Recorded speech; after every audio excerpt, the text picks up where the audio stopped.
Hello student, how are you. आज अपन एक महत्वपूर्ण टॉपिक अर्थात महत्वपूर्ण प्रश्नमाला पढ़ने जा रहे हैं। इससे पूर्व के वीडियोज में या पूर्व की क्लासेज में आप लोगों ने फलनों का अवकलज करना सीख लिया, जिसमें सभी प्रकार के फलन थे।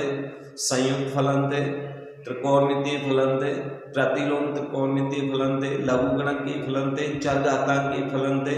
तो सभी प्रकार के अवकलन आपने सीखा। और यदि आपको अभी भी अवकलन समझ में नहीं आया तो जितने भी वीडियोज अवकलन के हैं उन सभी वीडियोज को पुनः एक बार रिपीट करके देखें और समझें। अर्थात आप अवकलन अच्छे से समझ लें। अवकलन अच्छे से समझोगे तो आज के इस टॉपिक या क्लासेज के अंदर जो अपन पढ़ने जा रहे हैं वो भी आपके समझ में आएगा। तो आज की क्लासेज में जो आपकी प्रश्नमाला है वो है अवकलज के अनुप्रयोग, एप्लीकेशन ऑफ डेरिवेटिव्स। अर्थात अवकलन का प्रयोग हम किस प्रकार से करते हैं या अवकलज का प्रयोग कहाँ कहाँ पर होता है या गणित की शाखा में कहाँ पर होगा।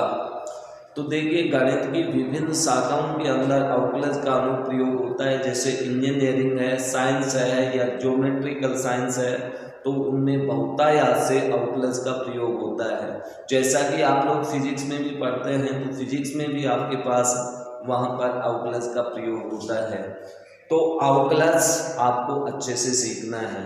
तो अपन गणित के अंदर भी अवकलज का प्रयोग सीखेंगे। तो अवकलज का प्रयोग इस अध्याय में अपन राशियों के परिवर्तन की दर ज्ञात करने में या फिर वक्र के किसी बिंदु पर स्पर्श रेखा या अभिलंब का समीकरण ज्ञात करने में, अथवा उन बिंदुओं को ज्ञात करना जो कि वक्र के न्यूनतम या अधिकतम मान देते हैं, मैक्सिमम या मिनिमम वैल्यू जहां प्राप्त होती है, इन सब का अध्ययन इस अध्याय में करेंगे। तो पहला अपना जो टॉपिक है वो इस प्रकार से है, राशियों के परिवर्तन की दर। अर्थात राशियों में परिवर्तन की दर ज्ञात करने में अवकलज का प्रयोग कैसे करते हैं। तो इसका प्रयोग करने के लिए अपन ये मान लेते हैं कि माना एक राशि मान लेते हैं जिसका संकेत p है और इसमें समय के सापेक्ष परिवर्तन होता है। समय को अपन टाइम t के द्वारा दर्शाएंगे और t के सापेक्ष इसमें परिवर्तन होता है।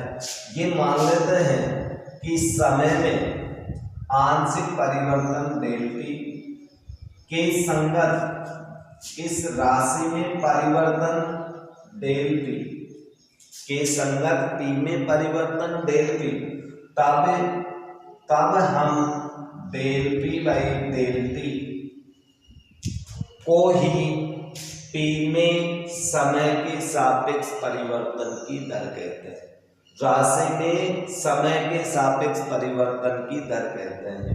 और इसमें आंशिक परिवर्तन जब हो जाए समय में, तो आंशिक परिवर्तन जब होगा तो इससे dp बाई dt बराबर लिमिट्स, अब आंशिक परिवर्तन है इसमें डेल t टेंड्स टू 0, अर्थात समय में परिवर्तन लगभग अति सूक्ष्म 0 की ओर अग्रसर है, तब del p by del t को हम dp बाई dt लिखते हैं।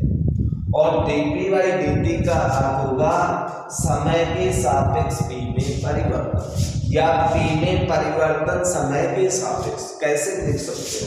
अर्थात यहाँ पर अपन एक बार परिवर्तन दर को दर्शा देता हूँ कि dp बाई dt का अर्थ आपके पास होगा p में समय या t के सापेक्ष परिवर्तन दर। यदि अपन इसी प्रकार से एक अवकलज है dy/dx, तो इसका भी अर्थ यही होता है कि y में x के सापेक्ष परिवर्तन दर। इसी प्रकार dv अपॉन dt लिखें तो इसका अर्थ होता है v मीन्स वॉल्यूम अर्थात आयतन में v में t के सापेक्ष, t मीन्स समय के सापेक्ष परिवर्तन दर। ये सिंबल्स है नहीं, ये सिंबल्स आपको याद रखने पड़ेंगे। मान लीजिए आपके पास dv/dr आ रहा है तो इसका अर्थ होगा v में r के सापेक्ष परिवर्तन दर। इसी प्रकार मान लीजिए आप ये लिखते हैं dA/dt तो इसका अर्थ होगा क्षेत्रफल एरिया में r के सापेक्ष परिवर्तन दर। तो ये अपने पास परिवर्तन की दर को दर्शाने के लिए ये संकेत हो गए।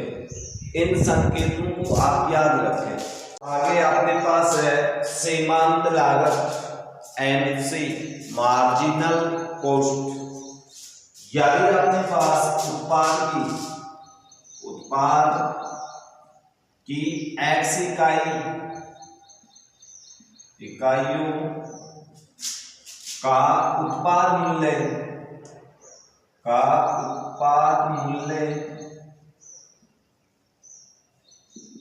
C हो तो सीमांत लागत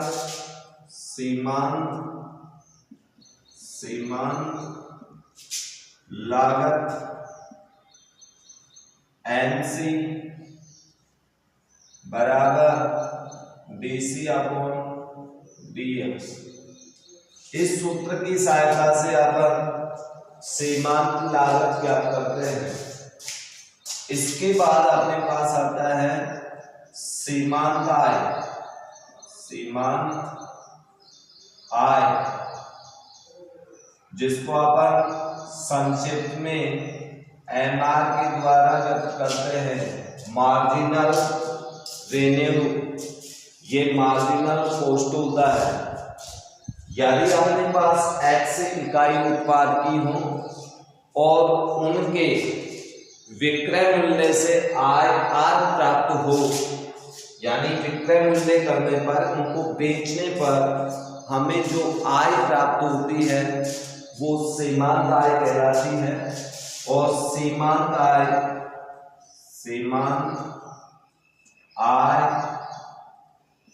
MR इक्वल यदि x इकाई है तो dr अपॉन dx। अर्थात यहां भी अपन अवकलज का प्रयोग करके उसका मार्जिनल रेवेन्यू ज्ञात करते हैं और मार्जिनल कॉस्ट में भी अवकलज की सहायता से, अवकलज के प्रयोग से ही अपन ज्ञात करते हैं। तो अब अपन आगे देखते हैं एग्जाम्पल्स एंड कुछ क्वेश्चंस कि किस तरह से इनके ऊपर आधारित प्रश्न आपकी अभ्यास मालाओं में हैं या आएंगे। यहाँ पर फर्स्ट एग्जाम्पल है, एक गोले में आयतन के परिवर्तन की दर ज्ञात कीजिए उसके पृष्ठीय क्षेत्रफल के सापेक्ष। जबकि गोले की त्रिज्या आपको दे रखी है, लेकिन इन प्रश्नों को करने से पूर्व आप लोगों को यह भी ज्ञात होना चाहिए कि गोले के आयतन का सूत्र क्या होता है, उसके पृष्ठीय क्षेत्रफल का सूत्र क्या होता है, या उनकी परिधियों से संबंधित सभी सूत्र आपको मेंसुरेशन के याद होने चाहिए, जो कि आप पूर्व कक्षाओं में पढ़ चुके हैं। तो यदि आपके ये सूत्र याद नहीं है आयतन के, क्षेत्रफल के, परिमाप के, तो उन सूत्रों को एक बार पुनः देखिए, याद कीजिए। तो यहाँ पर अपन देखें गोले का आयतन आंसर देंगे तो आयतन के लिए भी संकेत होता है, गोले का आयतन 4/3 पाई r क्यूब होता है। तथा पृष्ठीय क्षेत्रफल को चलो मैं एरिया लिख देता हूं, पृष्ठीय क्षेत्रफल, गोले का पृष्ठीय क्षेत्रफल 4 पाई r स्क्वायर होता है। अर्थात यहां पर दोनों सूत्र आपके सामने हैं। आयतन का परिवर्तन दर a के सापेक्ष ज्ञात करना है, अर्थात इन दोनों में सीधा संबंध तो है ही नहीं। v का संबंध r से है, a का संबंध भी r चर से है, अर्थात ये एक प्राचालिक फलन बन गए और इसमें प्राचाल r है तो r के सापेक्ष पहले दोनों का अवकलन करें। तो r के सापेक्ष करेंगे तो dv/dr r के सापेक्ष, ये तो कांस्टेंट राशि है अर्थात इसका गुणांक है, ये तो आपका ऐसे कैसे आ जाएगा। लेकिन r3 का अवकलन करेंगे तो कितना होगा 3r² अवकलन हो गया।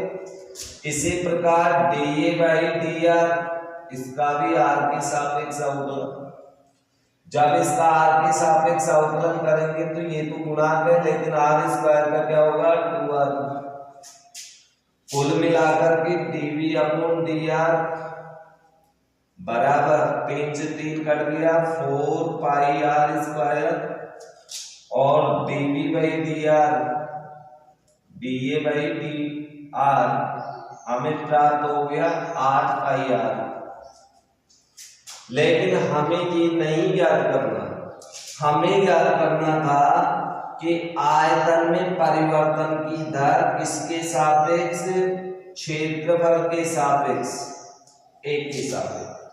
तो आयतन में परिवर्तन की दर क्षेत्रफल के सापेक्ष तो उसे dv/dA लिखेंगे और dv/dA लिखें तो प्राचालिक सूत्र के अनुसार dv/dr अपॉन dA/dr, इसमें मान रख दो। मान रखने पर dv/dr का मान कितना है 4 पाई r² और ये है 8 पाई r। दोनों कट जाएंगे, कटेंगे तो अपने पास सिर्फ क्या बचेगा r/2। लेकिन आपको ये भी दे रखा है कि त्रिज्या 2 सेंटीमीटर है तब परिवर्तन की दर ज्ञात करो, इसलिए आप ये लिख सकते हैं dv/dr dA ज्ञात किया जब r=2 और r का मान 2 रखेंगे तो हमें परिवर्तन की दर प्राप्त हो जाएगी 1 सेमी। तो इस तरह से क्वेश्चन को समझ करके उसे हल करें। एग्जाम्पल नंबर 2, एक 10 मीटर लंबी सीढ़ी दीवार के सहारे झुकी हुई है और सीढ़ी के पांव को जमीन के सहारे से अपन दूर खींचते हैं तो सीढ़ी का ऊपर का सिरा हमेशा नीचे आएगा। तो वो नीचे किस दर से आ रहा है, जबकि सीढ़ी का पांव दीवार से 6 मीटर दूरी पर है। तो इस प्रश्न को हल करने के लिए सबसे पहले तो अपन को ये मानना पड़ेगा कि मान लेते हैं ये तो अपने पास दीवार है, ये नीचे भूमि है और भूमि के ऊपर सीढ़ी अपन लगाते हैं तो इस प्रकार से ही सीढ़ी लगती है। ये मान लीजिए आपकी सीढ़ी है और इस सीढ़ी की लंबाई 10 मीटर है दिया हुआ, तो ABC आपके पास एक समकोण ट्रायंगल बन गया। तो सीढ़ी का निचला पांव यही होगा, दीवार से मान लेते हैं कि ये x मीटर दूरी पर है और ऊपर का सिरा किसी समय अपन मान लेते हैं कि ये y मीटर दूर है। तो समकोण त्रिभुज में सबसे पहले अपन को ये मानना पड़ेगा, माना BC बराबर x मीटर और AB बराबर y मीटर। तो समकोण त्रिभुज में समकोण त्रिभुज एबीसी में बोधायन प्रमेय का प्रयोग कीजिए, बोधायन प्रमेय। और बोधायन प्रमेय के द्वारा हम जानते हैं कि x square plus y square लंब व आधार के वर्गों का योग बराबर करण का वर्ग। ये इक्वेशन नंबर अपने पास 1 हो गई, अर्थात ये मान अपने पास होगा। अब ये अपने पास एक फलन बन गया, इस फलन का समय के सापेक्ष परिवर्तन कीजिए। आपको प्रश्न में ये भी दे रखा है कि नीचे का पाउंड 1.2 मीटर पर सेकंड, अर्थात ये निचले सिरे में, निचला सिरा आपने x माना है, दीवार से पांव तक की दूरी x है, अर्थात इस x राशि में परिवर्तन की दर है। तो आप यहाँ पर ये लिखेंगे कि dx by dt समय के सापेक्ष परिवर्तन हो रहा है, सेकंड में दे रखा है। ये अपन को दे रखा है 1.2 मीटर पर सेकंड, ये दिया हुआ। तो इसका अर्थ ये हुआ कि समीकरण 1 का भी आप समय के सापेक्ष अवकलन करें, और समय के सापेक्ष अवकलन करेंगे तो आपको ये लिखना पड़ेगा d by d t x square plus y square equal d by d t किसका, tan का स्क्वायर। समय के सापेक्ष अवकलन कर दिया, तो जब इसका अवकलन करेंगे तो 2x होगा, x का करेंगे तो dx by dt भी तो होगा समय के सापेक्ष अवकलन, प्लस अब y स्क्वायर का करेंगे तो 2y into dy upon dt, और अचर राशि का समय के सापेक्ष करेंगे तो 0 होगा। 2 यहाँ पर कॉमन आ रहा है, 0 से निरस्त हो जाएगा। कुल मिला के हमारे पास ये एक फलन अवकलज के रूप में प्राप्त हो गया, dy अपॉन dt इक्वल 0। ये इक्वेशन नंबर 2। लेकिन इक्वेशन नंबर 2 में x का मान, y का मान, dx अपॉन dt तो आप यहां से रख देंगे, और dy अपॉन dt अर्थात y में परिवर्तन की दर ये हमें ज्ञात करनी है। तो ये हमें ज्ञात करनी है, ये अपन को दिया हुआ है, ये भी अपन को दिया हुआ है। x दूरी कितनी है, 6 मीटर। y का मान अपन को निकालना पड़ेगा, तो आप पहले y का मान ज्ञात कर लीजिए और इसमें मान रखें। समीकरण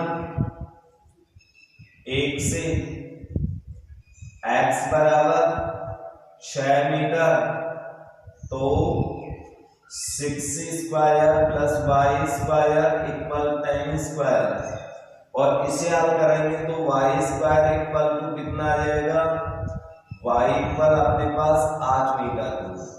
वाई का मान भी प्राप्त हो गया। तो समीकरण 2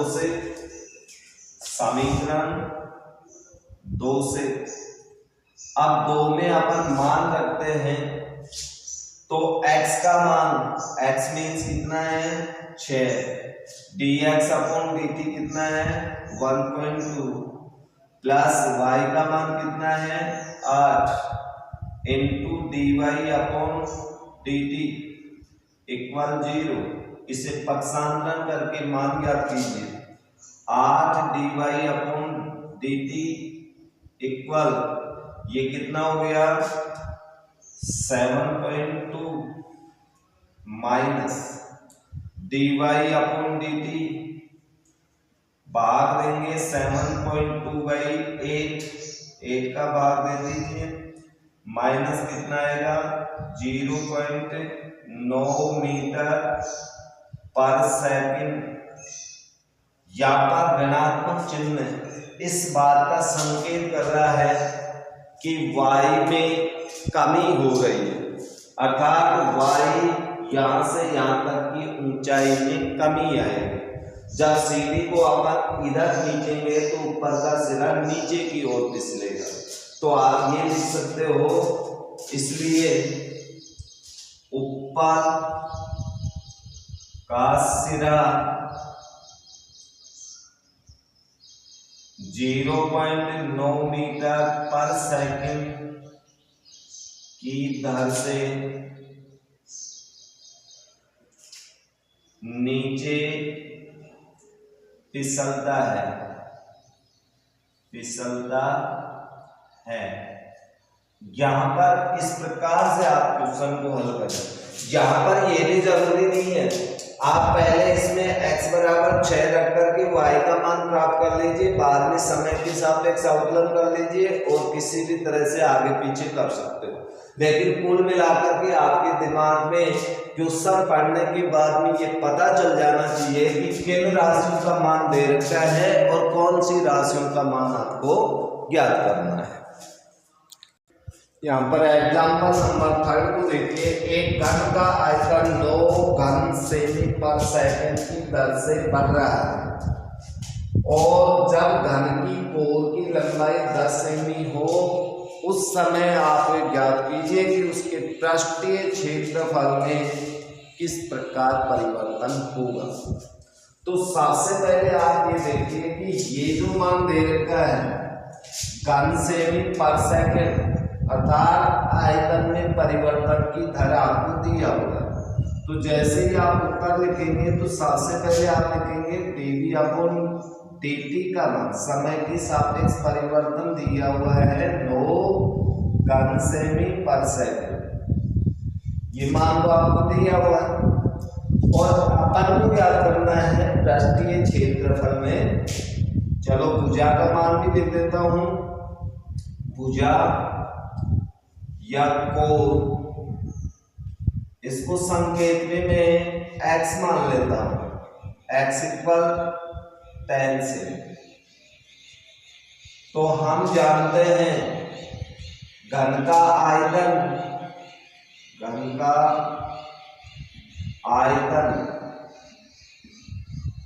v बराबर सूत्र होता है x³।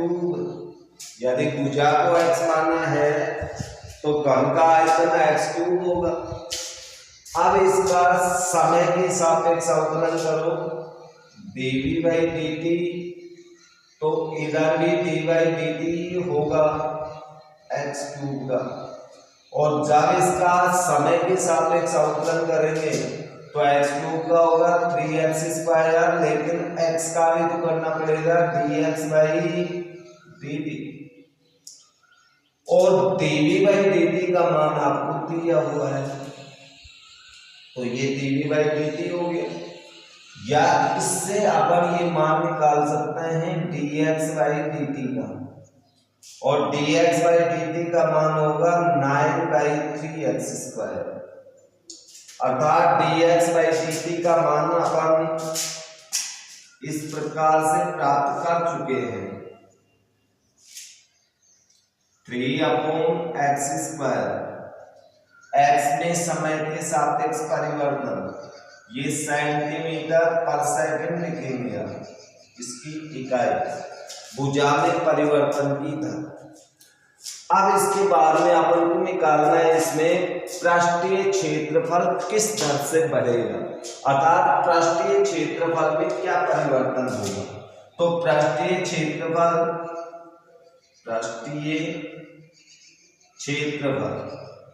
घन के पृष्ठीय क्षेत्रफल का सूत्र A बराबर हम जानते हैं 6x² होता है।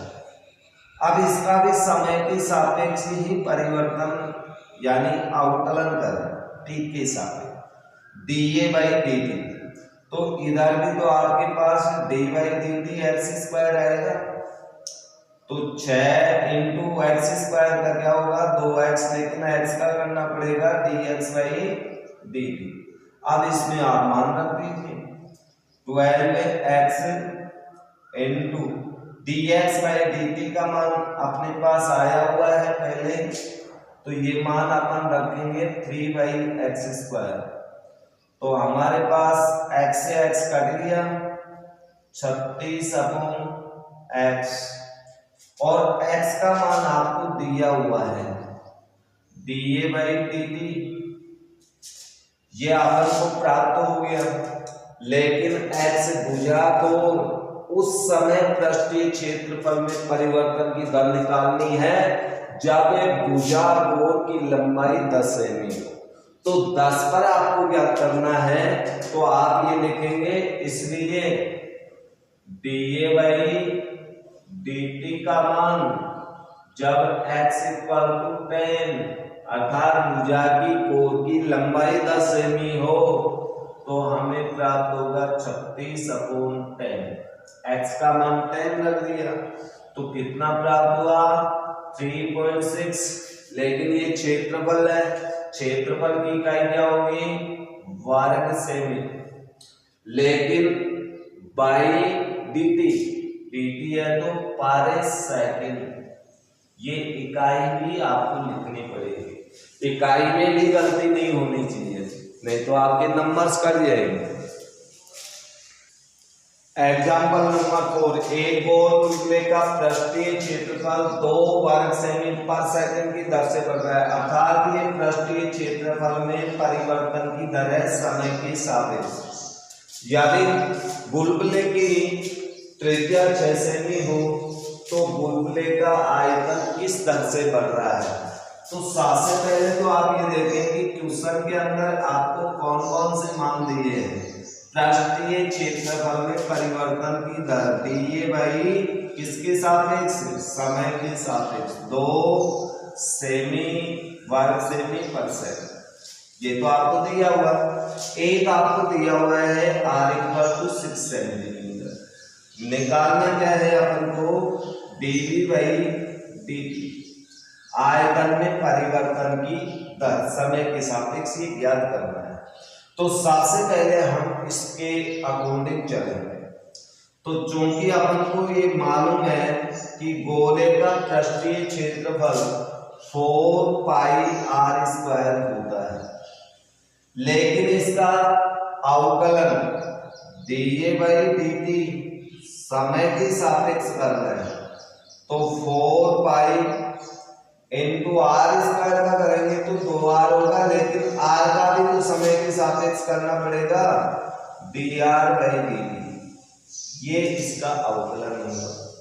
अब इसके बाद में dA/dt की वैल्यू तो आपको दे रखी है 2, ये आपके पास आ गया 8πr dr/dt,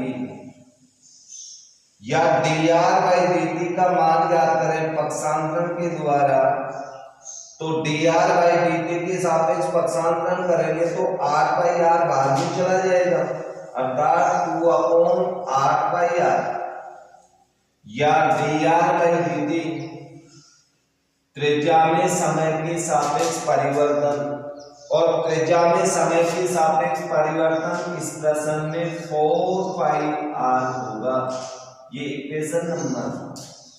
लेकिन हमें क्या करना था आयतन में परिवर्तन की दर, तो सबसे पहले गोल बुलबुले का आयतन का सूत्र लिखो, अर्थात बुलबुला गोलाकार है और गोलाकार है तो 4/3πr³ होगा। अब इसका भी समय के सापेक्ष अवकलन करो dV/dt, जब समय के सापेक्ष करेंगे तो ये तो इसका गुणांक है 4/3π, लेकिन r³ का करेंगे तो 3r², लेकिन r का करेंगे तो dr/dt। तो समीकरण 1 से आप मान रख दीजिए dV/dt = 4/3π × 3r² × dr/dt का मान देखिए कितना है 1/4πr। अब जो राशि करते हैं उन्हें काट दो और शेष मान लिखिए। dt 3 से 3 कैंसिल, पाई से पाई, 4 से 4, r से 1r भी कर दिया, सिर्फ यहाँ पर अपने पास r बचेगा और सभी राशियां कर देंगे। लेकिन यहाँ पर dV/dt का जो मान ज्ञात करेंगे वो उस समय ज्ञात करेंगे जब r = कितना दिया हुआ है 6, तो 6 दिया हुआ है तो r का मान 6 रख दो 6। लेकिन ये आयतन है, आयतन की इकाई क्या होती है घन सेमी, किसके सापेक्ष परिवर्तन समय के सापेक्ष, तो पर सेकंड। ये आपका आंसर होगा। तो इस तरह से राशियों में परिवर्तन की दर ज्ञात की जाती है। तो आप इन एग्जाम्पल्स के आधार पे आपकी जो एक्सरसाइज है उसमें क्वेश्चन निकालने की कोशिश करें। यदि आप अच्छे से ध्यान लगा करके समझ रहे हैं तो निश्चित रूप से आप एक्सरसाइज के प्रश्नों को निकालने में सफलता अर्जित करेंगे और अपन नेक्स्ट वीडियो लेके आए। तब तक के लिए दीजिए इजाजत। Thank you.